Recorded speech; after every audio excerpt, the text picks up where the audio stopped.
क्या तुमने सिद्धार्थ से शादी करने का फैसला कर लिया है? मेरा दिल कुछ और कह रहा है, दिमाग कुछ और। मैं जानता हूँ श्रेया, हमारे काम में हम दिल की नहीं दिमाग की सोचते हैं, मगर एक बार सीआईडी ऑफिसर नहीं, एक आम लड़की की तरह सोचो। दिल का इस्तेमाल करो, उसकी आवाज सुनो। मेरे दिल में तो एक ही इंसान का नाम गूंजता रहता है, और वो नाम है श्रेया। सिद्धार्थ, सिद्धार्थ प्लीज, सिद्धार्थ मेरी बात तो सुनो प्लीज। अब सुनने को बाकी क्या रह गया? पूरी हकीकत मैंने अपनी आंखों से देख ली है। तुम दया से प्यार करती हो ना?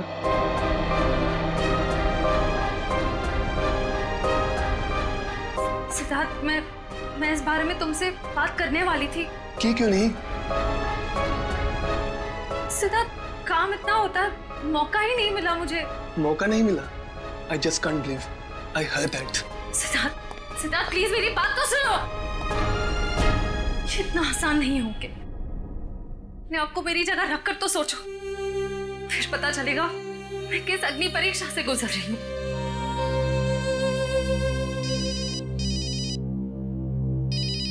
हेलो, कौन? सर, दोनों पति पत्नी थे, प्रमोद और शांति। सर, हमने कभी सपने में भी नहीं सोचा था कि हमारे होटल में ऐसा कुछ होगा। एक मिनट, आप बाहर खड़े रहिए।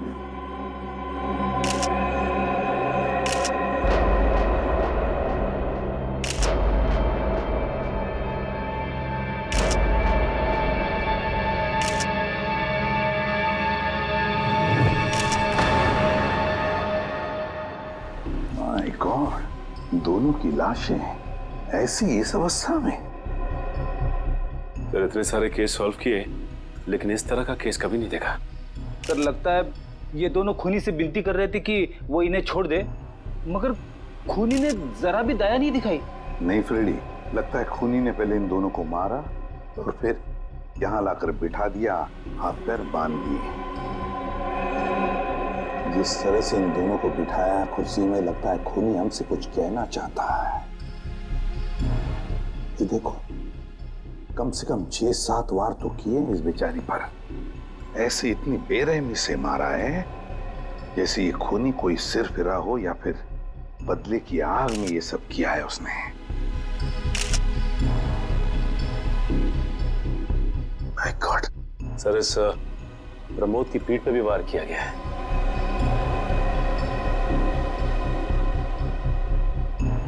क्या हुआ? सर, इसकी सांसें चल रही है, जिंदा ही। प्रमोद जिंदा है? तो जल्दी से इसे हॉस्पिटल ले जाओ, इसका जिंदा रहना बहुत जरूरी है। संभाल के। चल। आजा।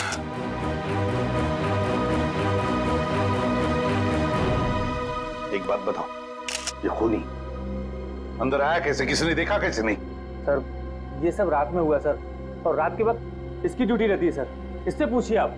कैसे हुआ ये सब? सर, कुछ देर के लिए मेरी आंख लग गई थी रिसेप्शन डेस्क के ऊपर। तुम्हें शर्म नहीं आती ये कहते हुए कि तुम्हारी आंख लगी थी ड्यूटी पर? Sorry sir. एक बात बताओ, ये दोनों प्रमोद और शांति कब से रह रहे तुम्हारी होटल में? सर, पिछले 6 दिनों से रह रहे थे, और आगे भी 1 महीने रहने का प्लान था सर। क्यों, कुछ बताया इन्होंने?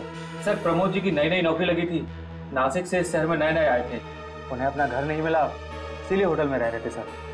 ठीक है, जाओ।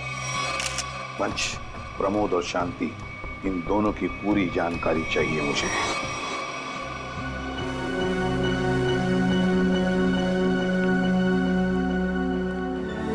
हाँ सचिन, ये प्रमोद कैसा है?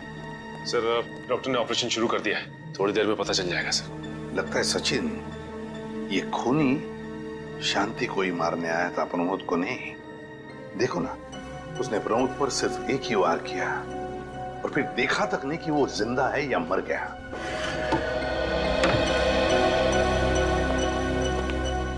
डॉक्टर साहब, कैसा है प्रमोद? हमने प्रमोद को बचा तो लिया है, मगर मगर क्या? वो कोमा में चले गए हैं। कोमा में? लेकिन डॉक्टर साहब, प्रमोद को होश तो आ जाएगा ना? हम तो अपनी तरफ से पूरी कोशिश करेंगे, मगर कुछ कहा नहीं जा सकता। Thank you. कुछ भी हो, प्रमोद होश में आना ही चाहिए। खूनी को सिर्फ प्रमोद ने ही देखा है। डॉक्टर साहब, शांति की लाश से कुछ पता चला? दया, मौत की वजह तो तुम लोगों को क्राइम स्पॉट पे ही पता चल गई होगी। पेट पर चाकू के इतने सारे घाव हैं, उसी की वजह से मौत हो गई बेचारे की। हाँ, वो तो हमें पता चल गया था। उसके अलावा कुछ और? हाँ, एक खास बात। 2 महीने पहले इसका किडनी का ऑपरेशन हुआ था। ये देखो, इसमें फोटो है। किडनी का ऑपरेशन? वंश, पता करो शहर के किस हॉस्पिटल में शांति के किडनी का ऑपरेशन हुआ था। और सर, वो क्राइम सीन पे जो खून मिला था वो शांति और प्रमोद का ही है। खूनी ने खून करने से पहले एक एक कदम फूंक फूंक कर रखा है। हाँ, काफी प्लानिंग की है खूनी ने इस जुर्म को अंजाम देने के लिए। उसे पता था कि ये प्रमोद ऑफिस से कितने बजे वापस आता है, और वो होटल के कमरे में पहुंच गया जब दोनों मौजूद थे। पर सर, अगर उसका मकसद शांति को ही मारना था, तो वो तो प्रमोद के आने से पहले ही जुर्म को अंजाम देकर वहां से फरार हो सकता था। हाँ, ये बात तो है। मुझे लगता है खूनी ने प्रमोद के ऊपर सिर्फ एक ही बार वार किया, और वो इसलिए क्योंकि वो चाहता था कि वो कोमा में पहुंच जाए और जिंदा लाश बन जाए। सर, लगता है ये खूनी कोई एक्सपर्ट है जो अच्छी तरह से जानता था कि वार कहाँ पे करना है। सर, वो एक्सपर्ट नहीं, मुझे तो सरफिरा लगता है।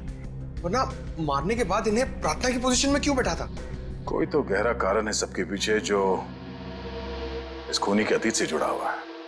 क्या प्रमोद की बीवी का खून हो गया और प्रमोद कोमा में है? जी हाँ।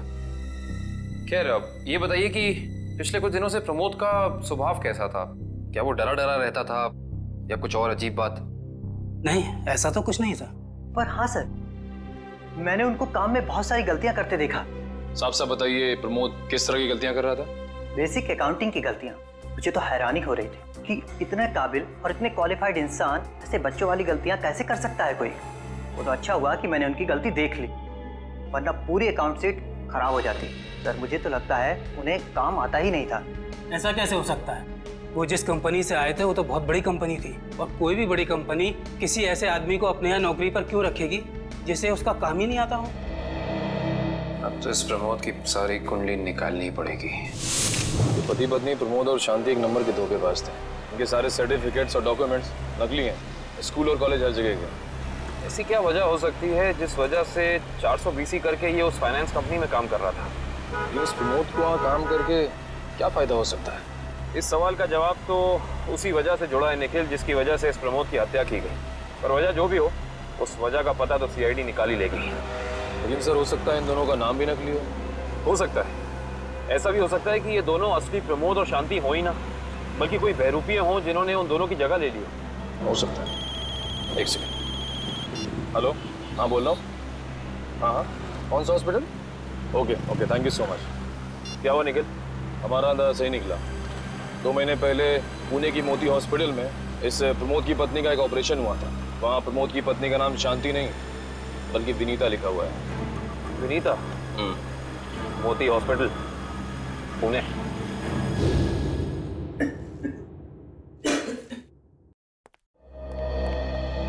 एक्सक्यूज मी, एक वक्त पे सिर्फ एक ही मरीज अंदर आएगा? हम लोग सीआईडी से। सीआईडी? मगर यहाँ मुजरिम कौन है? इसी की तलाश है हमें। एक्चुअली आपके हॉस्पिटल में 2 महीने पहले एक ऑपरेशन हुआ था, उसी के बारे में कुछ जानकारी चाहिए हमें। किसका ऑपरेशन? ये दोनों आपकी हॉस्पिटल में आए थे? ये तो मिसेस विनीता कुमार हैं। हाँ, मिसेस विनीता कुमार। और ये इनके पति, इनकी मौत हो गई? जी हाँ, विनीता कुमार का खून हो चुका है और उनके पति प्रमोद अब कोमा में है। डॉक्टर, ये बताइए कि मिसेस विनीता कुमार ने किडनी का ऑपरेशन कराया था ना? जी हाँ। हम उसके मेडिकल रिपोर्ट्स देख सकते हैं? यहाँ पे तो पति का नाम त्रिलोक कुमार लिखा है।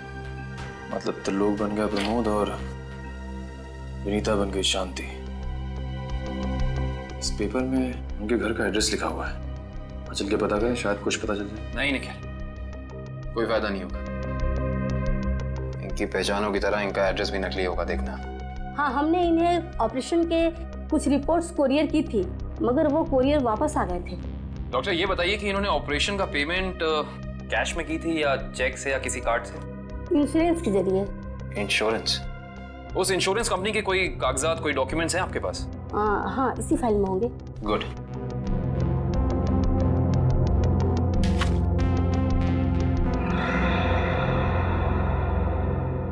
Base health insurance. अंकित, सभी अकाउंट्स और सभी खाते अच्छी तरह से बंद हो जाने चाहिए। कल शाम 5 बजे तक ऑडिटर आ जाएगा। हो जाएगा सर। कभी सपने में भी नहीं सोचा था कि हमारी कंपनी का अंत इतना बुरा होगा। ये किस अंत की बात कर रहे हैं आप लोग? जरा विस्तार से समझाइए। अगर आप अपने पैसे वापस लेने आए हैं तो भूल जाइए, क्योंकि जब तक अदालत अपना फैसला नहीं सुना देती तब तक हम किसी के रुपए वापस नहीं कर पाएंगे। पैसे वापस लेने नहीं, इंसाफ करने आए हैं हम लोग। सीआईडी से हैं। ओह, तो हमारी शिकायत सीआईडी वालों तक भी पहुंच गई है। शिकायत? ऐसा क्या कर दिया आपकी इस कंपनी ने? हमारी कंपनी ने नहीं, उस त्रिलोक ने आसमान की तरफ प्रगति करती हुई हमारी कंपनी के नाम को रातों रात मिट्टी में मिला दिया और हमें दिवालिया कर दिया उसने। त्रिलोक? एक सेकंड, आप इस त्रिलोक की बात तो नहीं कर रहे? हाँ हाँ, यही तो है वो। पर इसे क्या हुआ? किसी ने इसकी जान लेने की कोशिश की है। फिलहाल ये कोमा में। ये तो होना ही था, इतने लोगों को जो धोखा दिया इसने। किस धोखे की बात कर रहे हैं? हमारी कंपनी के क्लाइंट्स को झूठे सपने दिखाकर कहा कि सबके पैसे एक ही महीने में 2 गुना कर दूंगा, पर सबके पैसे बटोरकर 9 तो 11 हो गया वो। और क्लाइंट हमारी कंपनी से पैसे वापस मांग रहे हैं। बैंकक्रप्ट हो गया। इतने सालों से कंपनी की बनी बनाई इज्जत मिट्टी में मिल गई। खोए हुए पैसे और खोई हुई इज्जत तो फिर से कमाई जा सकती है, पर खोई हुई जान तो वापस नहीं आ सकती ना। क्या त्रिलोक ने किसी की जान भी ली है? हाँ, हमारी कंपनी के सीईओ अनुज जी, जो कि सदमे को बर्दाश्त नहीं कर पाए और दिल का दौरा पड़ने से उनकी मौत हो गई। कहीं ये सारा हमला अनुज जी का कोई करीबी तो नहीं कर रहा है? अनुज जी की मौत का बदला लेने के लिए? हो सकता है। अनुज जी के परिवार में कौन कौन है? उनकी पत्नी सुधा, जो कि अभी सदमे में है, और उनका बेटा विक्की। विक्की? इस विक्की का फोन नंबर दीजिए जरा। विक्की के फोन का सिग्नल यहीं आसपास बता रहा है। होगी मैं। अच्छा, अभी भी मागाधीर रोड की तरफ मुड़ा है। मागाधीर?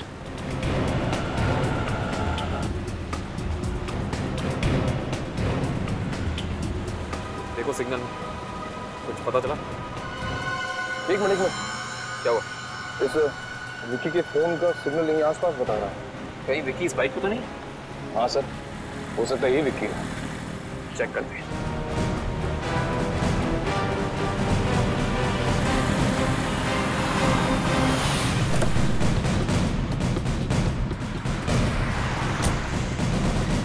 सुनो भाई साहब, तुम ही विक्की हो? हाँ, और ये क्या बदतमीजी है? तुम लोग मेरा नाम कैसे जानते हो? तुम्हारा नाम और तुम्हारे सारे कारनामों के बारे में जानते हैं हम। सीआईडी। सीआईडी? इस शहर में क्या कर रहा है? हा? कुछ काम था, और तुम लोग मेरा पीछा क्यों कर रहे हो? बकवास बंद कर। दो खून करके भाग रहा हो, कह रहा है सीआईडी पीछा क्यों कर रही है? मैंने कोई खून नहीं किया है। अच्छा, त्रिलोक और विनीता का खून नहीं किया तुमने? त्रिलोक और विनीता मर चुके हैं? ड्रामा बनकर अपना पूरा इतिहास है तेरा हमारे पास। उन दोनों ने तुमसे तुम्हारे पिता को छीना, उसका बदला लेने के लिए तुम यहाँ आए हो उनके पीछे। हाँ, मैं बदला लेने जरूर आया था, पर मैंने उनका खून नहीं किया। देख, सच बोल दे समझा, नहीं अपनी शक्ल नहीं पहचान पाएगा। मैं सच कह रहा हूँ, मैंने किसी तरह उनके बारे में पता किया।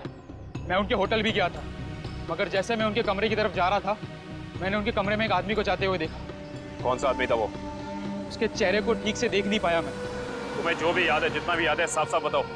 कद लगभग 6 फीट, ओवरकोट पहना हुआ था उसने, और उसके बाल लंबे थे यहाँ तक। और उसने एलिगेटर शूज पहने हुए थे। Alligator shoes? हेलो,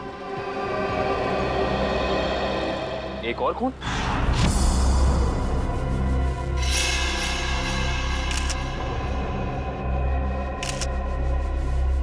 लाश ऐसे अजीब ढंग से क्यों बैठा है?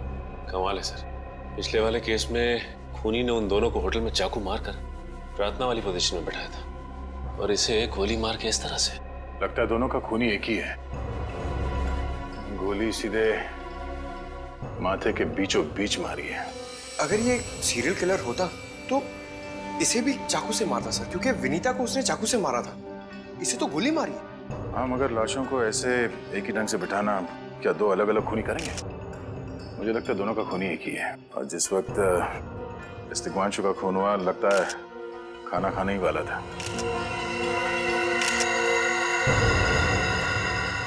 तो यहाँ पे दूसरी प्लेट भी पड़ी है, कहीं ऐसा तो नहीं कि ये तिग्मांशु की बीवी के लिए थी? मैम सब तो 1 हफ्ते के लिए गाँव गई हुई है, 1 हफ्ते के बाद लौटेगी। तो क्या घर में कोई और आदमी था जिसके लिए तिग्मांशु ने एक और प्लेट में खाना डाला? नहीं साहब। अच्छा, जब तुम घर वापस आए उस वक्त ये दरवाजा खुला था या बंद था? नहीं साहब, बंद था। तो फिर तुम घर के अंदर कैसे आए? साहब ने एक चाबी मेरे पास भी दे रखी है। तो जो कोई भी था, ऐसा लगता है कि तिग्मांशु उस आदमी को जानता था। एक काम करो सचिन, पंकज, घर की अच्छी तरह से तलाशी लो, देखो कुछ मिलता है क्या।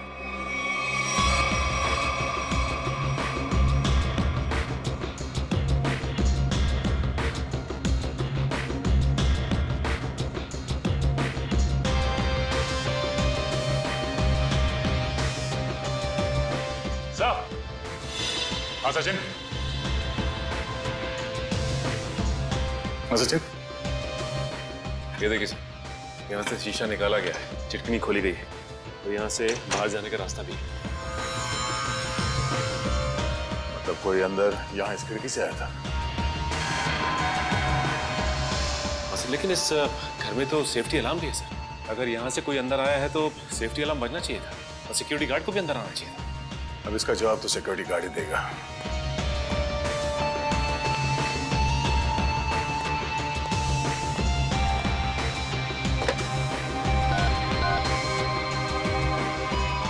हेलो सिक्योरिटी, अच्छा आज दोपहर को तिग्मांशु जी के घर से अलार्म बजा था, तो फिर आप चेक करने के लिए उनके घर पे क्यों नहीं आए?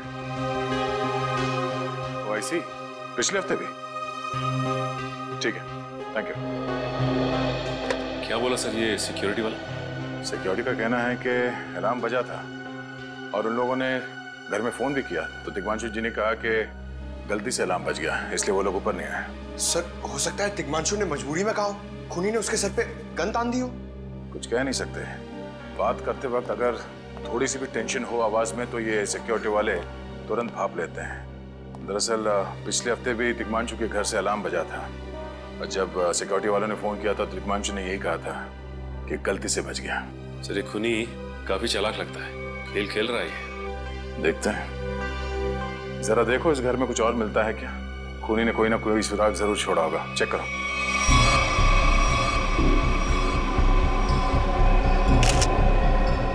सर एक मिनट सर।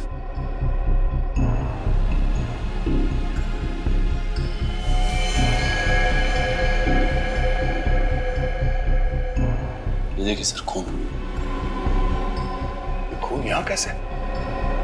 कहीं खूनी का तो नहीं है खून? ये तो डॉक्टर सालों के ही बताएंगे। वो खून किसका है ये अभी पता चल जाएगा, तारिक आती होगी रिपोर्ट लेकर के। डॉक्टर साहब, इस तिग्मांशु के बारे में कुछ और पता चला? हाँ। वो कैसे? इसे गोली मारने से पहले बेहोश किया गया था। क्या? इसे बेहोश किया था? इसके खून में मुझे एक खास किस्म की दवाई के अंश मिले जो अक्सर इंसान को बेहोश करने के लिए दी जाती है, और वो दवाई से इंजेक्शन के जरिए दी गई थी। ये देखो सर, बहुत ही अजीब बात है। अगर खूनी इसे मारना चाहता था तो सीधा गोली मारकर इसका काम तमाम कर सकता था, फिर ये जहर की दवाई क्यों दी होगी? और सर एक और बात पता चली, तिग्मांशु जिस हालात में हमें मरा हुआ मिला था वो एंशिएंट कल्चर के हिसाब से प्रार्थना करने की पोजीशन, खाना खाने से पहले। तो फिर तो शांति और तिग्मांशु दोनों का खूनी एक ही आदमी है।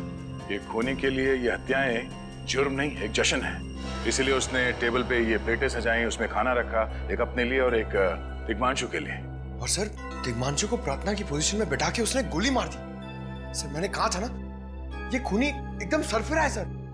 हाँ सर, लगता है ये खूनी अपने आप को बहुत शक्तिशाली महसूस करता है। जिस वक्त इन सब की गर्दनें झुकी होती हैं उसके सामने, उसे आनंद आता है। नहीं सचिन, खूनी का मकसद लोगों को अपने सामने झुकाना नहीं, बल्कि अपने लिए प्रार्थना करवाना था। क्या मतलब? ये रही उस खून की रिपोर्ट। ये खून ना ही तिग्मांशु का है और ना ही उसके घर वालों का, ये खून उस खूनी का ही है। खूनी का? मगर वहां तो हाथापाई के कोई निशान नहीं मिले, और उस जगह को देख के ऐसा लगा भी नहीं कि तिग्मांशु ने सेल्फ डिफेंस में खूनी के ऊपर हमला किया होगा। वो इसलिए दया क्योंकि ये खून खूनी ने अपने मुंह से थूका था। हमें इसके खून में से इसके सलाइवा के कुछ अंश भी मिले। उसकी तबीयत खराब है क्या? हाँ, वो बीमार है। उसके खून में एथिमोलाइसिन नाम की दवाई का अंश मिले हैं और उसका कीमोथेरेपी हुआ था। इसका मतलब उसे कैंसर है, ब्रेन का कैंसर, लास्ट स्टेज का ब्रेन कैंसर। इसीलिए वो लोगों से अपने लिए प्रार्थना करवा रहा है ताकि उसकी ये बीमारी ठीक हो जाए। हमारे क्रिमिनल डेटाबेस में चेक करो, पता करो ये कोई पुराना पापी तो नहीं है। नहीं सर, उस खूनी का हमारे क्रिमिनल डेटाबेस में कोई रिकॉर्ड नहीं है। कोई इतिहास नहीं है? नहीं सर। सर, तिग्मांशु की पूरी कुंडली निकाल के लाओ सर। प्रमोद की तरह इसकी पहचान भी नकली है। What? हाँ सर, ये देखिए, उसका असली नाम राकेश है और जिस तरह प्रमोद को 400 बीसी की आदत थी, ठीक उसी तरह राकेश भी भोली भाली लड़कियों को फंसाता था शादी के झांसे में। कई लड़कियों ने आत्महत्या की है इस तिग्मांशु और राकेश के चक्कर में।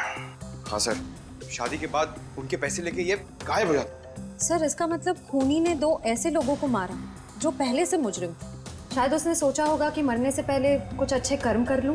नहीं श्रेया, जरूर कोई रिश्ता रहा होगा उसका इन दोनों अपराधियों के साथ। पता करो, इन दोनों अपराधियों का केस किस पुलिस स्टेशन में फाइल किया गया था? सर, ब्रेन कैंसर के जितने भी पेशेंट्स हैं शहर में, उन सबकी लिस्ट मिल गई है। कुल मिला के ऐसे 50 पेशेंट्स हैं, जिसमें से 10 पेशेंट्स ऐसे हैं जो कैंसर की लास्ट स्टेज पे हैं। उनमें से 4 औरतें हैं, बचे 6। हाँ सर, और इन 6 में से 4 ऐसे हैं जो 70 साल से ऊपर के बुजुर्ग हैं। अब बचे 2, ये उदय और भानु। तुम इन दोनों से मिले? हाँ सर, ये उदय 6 महीने से हॉस्पिटल में है। और भानु? भानु सर 1 महीने से हैदराबाद में। ये कैसे हो सकता है सचिन? अगर वो मुजरिम इसी शहर में है तो कहीं ना उसका इलाज चल रहा होगा ना कहीं से वो दवाई खरीदता होगा। मांझी सर, इस शहर में जितने भी केमिस्ट है जहाँ पे ब्रेन कैंसर की दवाइयाँ बेची जाती है, उन सब की लिस्ट चाहिए मुझे। सब पता चल गया। त्रिलोक और राकेश दोनों के खिलाफ एक ही थाने में केसेस दर्ज किए गए थे, जगतपुरी थाने। इस केस का पूरा इतिहास जगतपुरी थाने से ही पता चलेगा। Excuse me. यस। आपकी दुकान पे ब्रेन कैंसर की दवाइयाँ बेची जाती हैं? जी हाँ, हमारी दुकान उन चुनिंदा दुकानों में से है जहाँ ये दवाई आपको मिलेगी। वैसे ये दवाइयाँ बहुत कम लोग खरीदते होंगे, नहीं? जी, बहुत महंगी है एक्चुअली। अच्छा, जो लोग ये दवाइयाँ खरीदते हैं उनकी लिस्ट मिल सकती है हमें?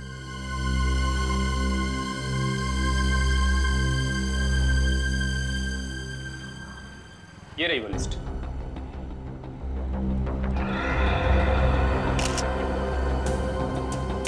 तपन, उदय और नितिन, ये तीनों लोग तो उस मरीज की लिस्ट में थे। अच्छा, आपको पूरा यकीन है कि इनके अलावा और कोई नहीं आता ये दवाई लेने के लिए? जी नहीं, लेकिन हो सकता है कोई गैर कानूनी तरीके से ये दवाई खरीद रहा हो। ये दवाइयाँ काफ़ी महंगी है ना, आम आदमी इसका खर्चा नहीं उठा सकता। अच्छा, आप किसी ऐसे आदमी को जानते हैं जो ये गैर कानूनी काम करता है? एक आदमी है, आंद्रे नाम है उसका। प्यार से लोग उसे एंडी कहते हैं। ये जो ज्वाला रोड पे पब्लिक पार्क है ना, अक्सर वही मिलता है। कांस्टेबल सुनील। Yes sir. आप सीआईडी से ही हैं ना? हाँ, हमारी बात शायद आप ही से हुई थी। सर बताइए, कांस्टेबल सुनील आपके लिए क्या कर सकता है? सुनील जी, हाल फिलहाल में इस रिकॉर्ड रूम में कोई चोरी वगैरह हुई थी क्या? चोरी नहीं तो सर, अब यहाँ वाला कोई चोरी कैसे करेगा? सुनील, फिर आप एक हेल्प कर सकते हैं हमारी। हमें 2 मुजरिमों की फाइल चाहिए। एक का नाम है त्रिलोक कुमार और दूसरे का राकेश भिवेन। एक मिनट सर, क्या नाम बोले? राकेश? राकेश भिवेन।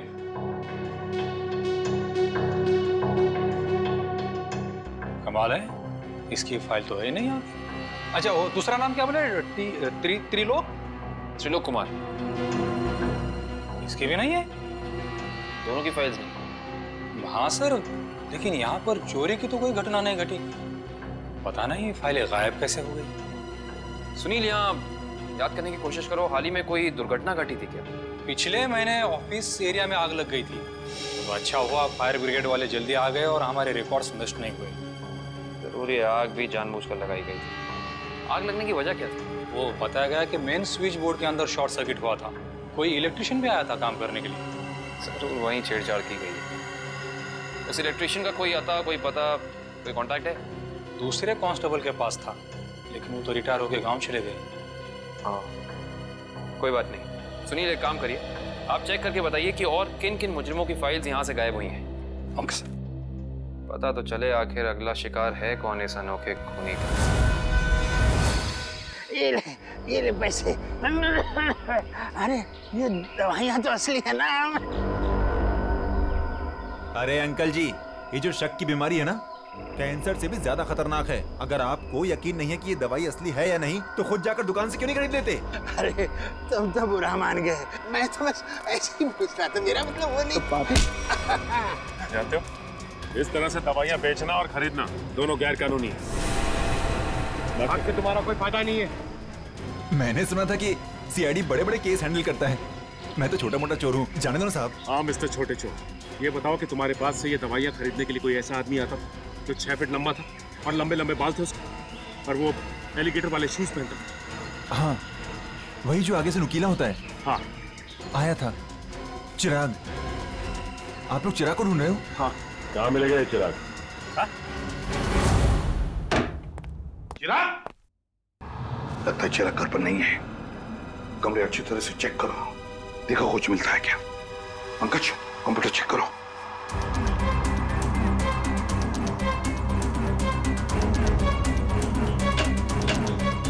सर, ये देखिए, पूरी अलमारी गन्स और चाकू से भर रखी इस चिराग ने। My God. सर, हाँ, अंदर के कमरे में से ये खून से भरे हुए कपड़े मिले। पुलिस रिकॉर्ड रूम से फोन है। देखो। हेलो जी, कहिए। कौन? संदीप, स्वाधीन और हेमंत। ओके, ठीक है।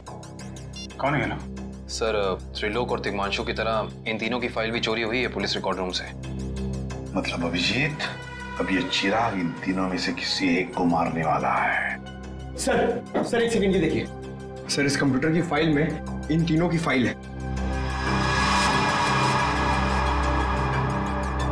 सर, ये तीनों भाई हैं और बदमाश भी हैं, और इन्होंने 3 खून किए हुए हैं सर। सर, यहाँ पे 2 एड्रेस है, एक चीकूवाड़ी और एक चारकोप पर चीकूवाड़ी।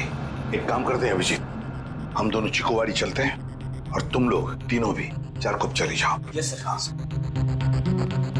चलो अभिजीत।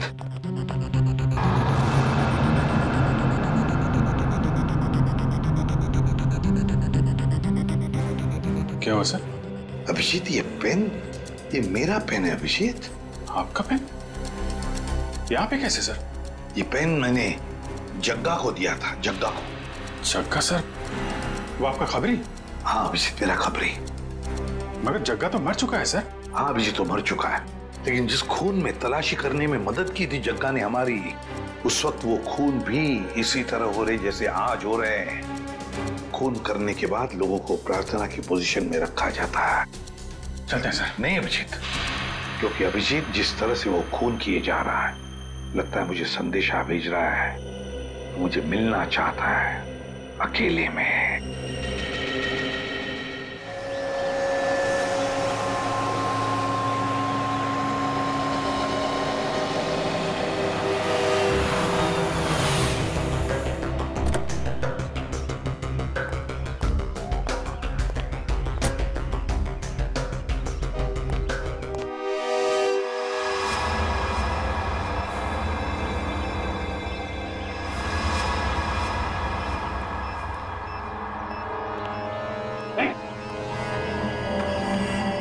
प्लीज हमें बचा लीजिए, किसी तरह हमें मार डालेगा। घबराओ मत, मैं इसे भी प्रद्युम्न हूं, कुछ नहीं होने दूंगा तुम्हें। इनकी बातों को ज्यादा सीरियसली मत लेना, इन्हें तो झूठे वादे करने की आदत है, और इतनी बड़ी बड़ी बातें करने से पहले एसीपी जरा मेरा इंतजाम तो देख लो। बस रिमोट के इस बटन को दबाना है और ये तीनों हमेशा के लिए बूम, धरती से गायब। क्यों कर रहे हो तुम ये? क्या गलत कर रहा हूँ? हाँ बोलो। पर ये तीनों तो वैसे भी कानून से भागे हुए अपराधी है ना, तो इन्हें मारकर क्या गलत कर रहा हूँ मैं? इन्हें सजा देने का हक तुम्हारा नहीं, सिर्फ कानून का हक ही है। बस यही तो प्रॉब्लम है, जब तक तुम कानून में हो कुछ नहीं हो सकता। क्या क्या चाहते हो तुम मुझसे? पहले अपनी ये गन मुझे दो। एसीपी, मुझे अपनी गन दो, वरना मैं ये रिमोट दबा दूंगा। एसीपी, मैं 3 तक गिनूंगा। 1, 2, 3। नहीं,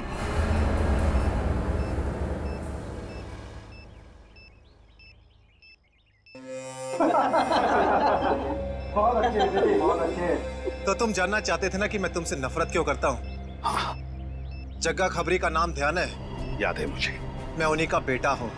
पता चल चुका था मुझे। एसीपी, तुमने मेरे पिताजी से वादा किया था ना कि तुम उनका बाल भी बाका नहीं होने दोगे। फिर क्यों नहीं बचा सके उन्हें? बोलो। देखो चिराग, तुम्हारे पिताजी की मौत का बोझ आज भी मेरे दिल पर है। बंद करो ये तुम्हारा नाटक।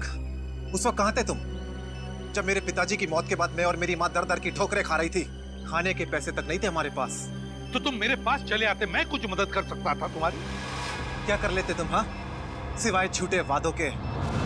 तुम्हें पता है एसीपी, मुझे कैंसर है, आखिरी स्टेज।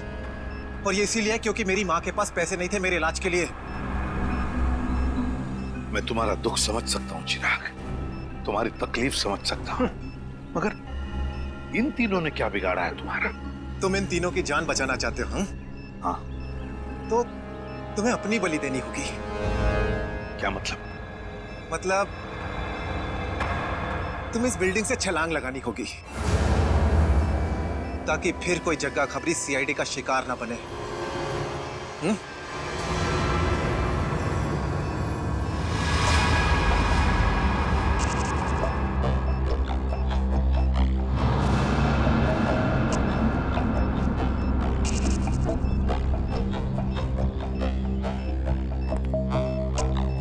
ठीक है, मंजूर है।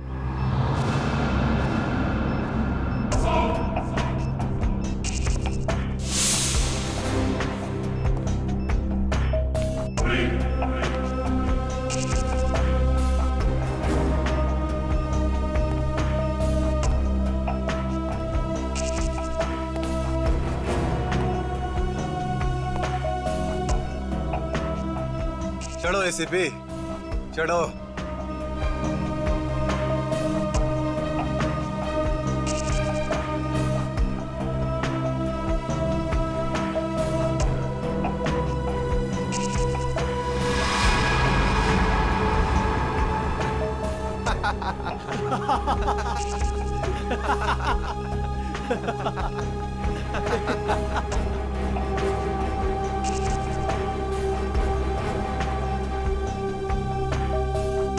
ऊपर जाकर मेरे पिताजी से माफी जरूर मांग लेना।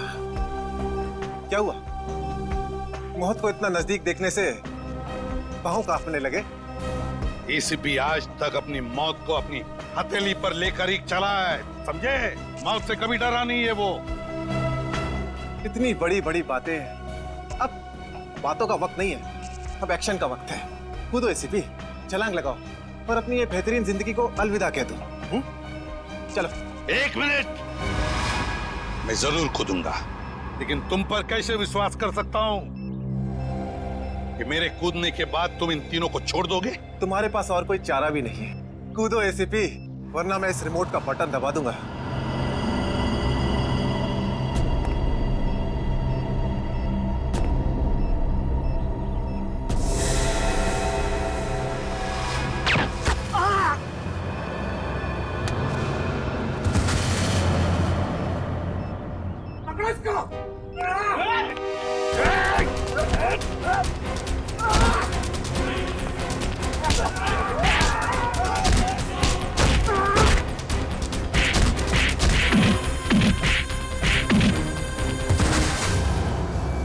बस मिस्टर चिराग, बहुत चला लिया न्याय की अदालत।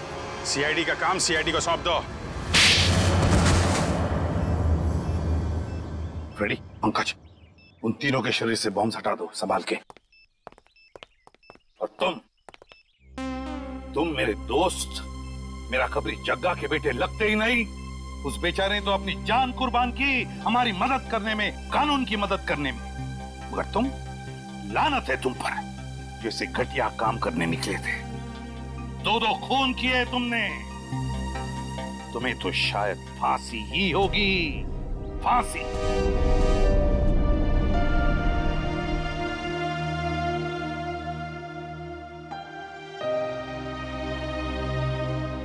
बड़े बुजुर्ग कह गए कि अगर कोई चिंता सताए तो उस चिंता को अपने कलेजे के अंदर अंगार बनने नहीं देना चाहिए। कलेजा जल जाता है। मुझे कोई चिंता नहीं सता रही है। In fact I think I am the luckiest girl in the world right now. CID में सब मेरे काम से खुश हैं। मेरे पास तुम दोनों जैसे दोस्त हैं। मेरी शादी होने वाली है। एक लड़की को और क्या चाहिए होता है? शायद प्यार। प्यार भी तो है ना मेरे पास। मम्मी पापा का प्यार, दोस्तों का प्यार और सिद्धार्थ का प्यार। जुबान की बात दिल से मेल नहीं खा रही है श्रेया। मतलब ये कि दिल की बात जुबान पे लाने का वक्त आ गया है श्रेया। वो श्रेया कहाँ गई? हाँ, जो अपने सारे डिसीजंस खुद लेती थी, जिसे पता था कि उसको अपनी जिंदगी में क्या चाहिए। हाँ श्रेया, अब वक्त आ गया है। तुम्हें किसी एक को चुनना ही होगा। और अगर तुमने एक स्ट्रॉन्ग डिसीजन नहीं लिया ना, तो उसका असर तुम्हारी जिंदगी पर नहीं, बाकी 2 जिंदगियों पर भी पड़ेगा। मैं क्या डिसीजन लूं? किसे चुनूं? उस इंसान को जिसे मैं बहुत प्यार करती हूं, पर उन्होंने कभी अपने प्यार का इजहार नहीं किया, या शायद वो मुझसे प्यार करते ही नहीं, या फिर उस इंसान को जो मुझसे बहुत प्यार करता है, मुझे पलकों पर बैठा कर रखता है। मगर यहाँ पे इम्पोर्टेंट सवाल ये है कि तुम किससे प्यार करती हो? नहीं तारिका, यहाँ ये बात इम्पोर्टेंट है कि अब मैं पीछे नहीं हट सकती। मेरे किसी भी डिसीजन से ना सिर्फ सिद्धार्थ को, बल्कि उसकी और मेरी फैमिली को बहुत दुख होगा। बच्चों जैसी बातें मत करो श्रेया।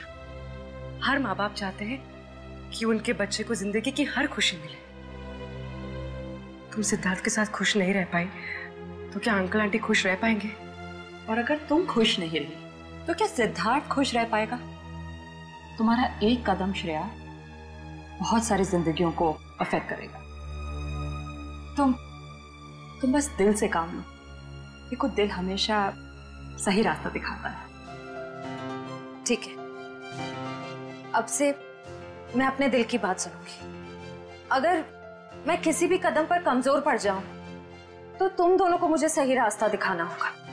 हाँ, लेकिन एक शर्त पे। कैसी शर्त?